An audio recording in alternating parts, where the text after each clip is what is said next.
ಬಂಜಾರ ಸಮಾಜವನ್ನು ಕಡೆಗಣಿಸಿರುವ ಸಿದ್ದರಾಮಯ್ಯನವರ ಸರ್ಕಾರಕ್ಕೆ, ಬಂಜಾರ ಸಮಾಜವನ್ನು ಕಡೆಗಣಿಸಿರ್ತಕ್ಕಂಥ ಕಾಂಗ್ರೆಸ್ ಸರ್ಕಾರಕ್ಕೆ, ಬಂಜಾರ ಸಮಾಜವನ್ನು ಒಳ ಮೀಸಲಾತಿಯಲ್ಲಿ ಹತ್ತಿಕ್ಕಂಥದ್ದನ್ನು ಮಾಡ್ತಕ್ಕಂಥ ಸಿದ್ದರಾಮಯ್ಯ ಸರ್ಕಾರಕ್ಕೆ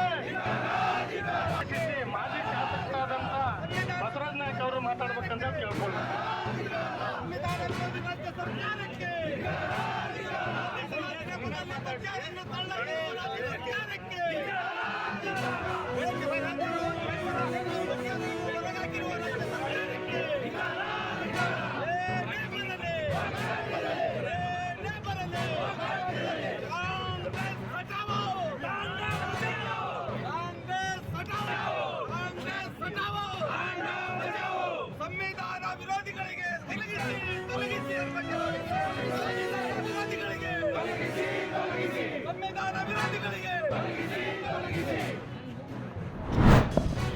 ಭಾಳ ಪ್ರಮುಖವಾಗಿ ಎರಡು ವಿಷಯಗಳನ್ನು ನಾನು ಹೇಳೋದಕ್ಕೆ ಬಯಸ್ತೇನೆ. ಒಂದನೇದು, ಮೊನ್ನೆ ಕ್ಯಾಬಿನೆಟ್ನಲ್ಲಿ ಸ್ಥಳೀಯ ಸಂಸ್ಥೆಗಳಿಗೆ ನಗರಸಭೆ, ಪುರಸಭೆ, ಪಟ್ಟಣ ಪಂಚಾಯತ್, ಗ್ರಾಮ ಪಂಚಾಯತ್, ಜಿಲ್ಲಾ ಪಂಚಾಯತ್, ಮಹಾನಗರ ಪಾಲಿಕೆ ಮತ್ತು BBMP ಇವುಗಳಿಗೆ ಬ್ಯಾಲೆಟ್ ಪೇಪರ್ ಮೂಲಕನೇ ಚುನಾವಣೆಯನ್ನು ನಡೆಸ್ತೀವಿ ಅಂತ ಸರ್ಕಾರ ನಿರ್ಧಾರ ಮಾಡಿದೆ ಕ್ಯಾಬಿನೆಟ್ನಲ್ಲಿ. ಇವತ್ತು ಇಡೀ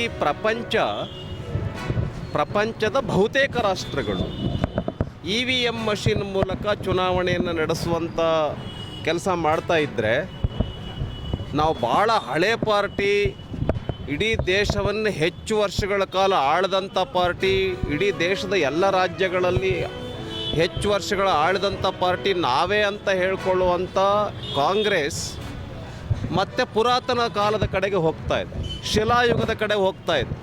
ಅಂದರೆ ಬ್ಯಾಲೆಟ್ ಪೇಪರ್ ಮೂಲಕ ಚುನಾವಣೆಯನ್ನು ನಡೆಸೋದು. ಅಂದರೆ ಅರ್ಥ ಏನು? EVM ಮಷಿನ್ನಲ್ಲಿ ಏನು ಸಮಸ್ಯೆ ಇದೆ ಅಂತ ಹೇಳಿದರೆ ಹೇಳಕ್ಕೆ ತಯಾರಿಲ್ಲ.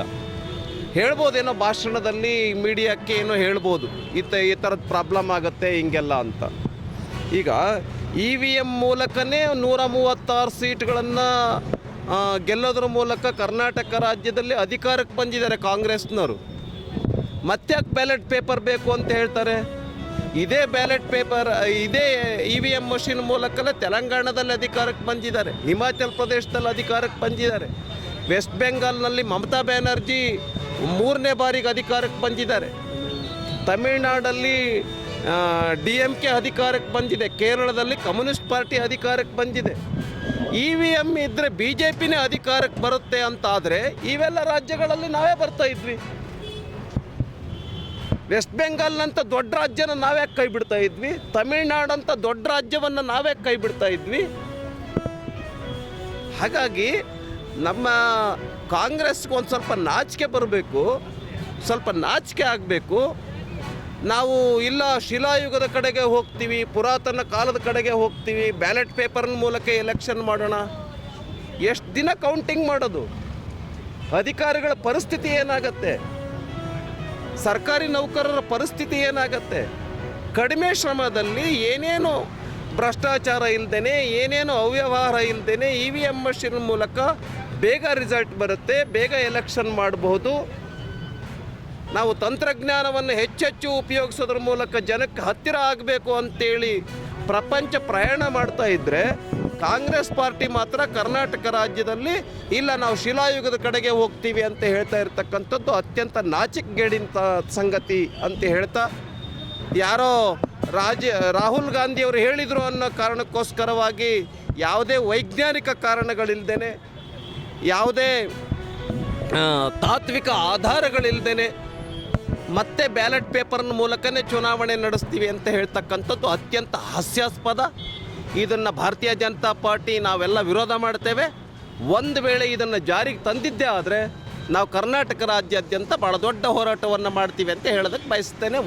ಈಗ ಉದಾಹರಣೆಗೆ ರಾಹುಲ್ ಗಾಂಧಿ ಅವ್ರನ್ನ ಗೆಲ್ಬಿಡ್ತಾ ಇದ್ವಿ ನಾವು. EVM ಮಷಿನ್ ಮೂಲಕ BJPನೇ ಗೆದ್ದುಬಿಡುತ್ತೆ ಅಂತ ಆದರೆ ಎರಡೆರಡು ಕಡೆ ರಾಹುಲ್ ಗಾಂಧಿಗೆ ಹೆಂಗೆ ಗೆಲ್ಲಕ್ಕೆ ಬಿಡ್ತಿದ್ವಿ ನಾವು? ಕೇರಳದಲ್ಲೂ ಗೆಲ್ತಾರೆ, ಉತ್ತರ ಪ್ರದೇಶದಲ್ಲೂ ಗೆಲ್ತಾರೆ ಅಂತ ನಾವ್ಯಾಕೆ ಬಿಡ್ತಿದ್ವಿ? ಹಾಗಾಗಿ ಏನೇನು ಆಧಾರ ಇಲ್ಲ, ಇಟ್ ಈಸ್ ಬೇಸ್ಲೆಸ್ ಅಲಿಗೇಷನ್. ಯಾವುದೇ ವೈಜ್ಞಾನಿಕ ತಳಹದಿ ಇಲ್ಲದೇ ಬುಡ ಇಲ್ಲದೇ ಸುಮ್ಮನೆ ಒಂದು ಗೊಡ್ಡು ವಾದಗಳ ಆಧಾರದಲ್ಲಿ ನಾವು ಮತ್ತೆ ಬ್ಯಾಲೆಟ್ ಪೇಪರ್ ಮೂಲಕ ಎಲೆಕ್ಷನ್ಗೆ ಹೋಗ್ತೀವಿ ಅಂತ ಹೇಳ್ತಕ್ಕಂಥದ್ದು ಸರಿಯಲ್ಲ ಅಂತ ಹೇಳೋದಕ್ಕೆ ಬಯಸ್ತೇನೆ.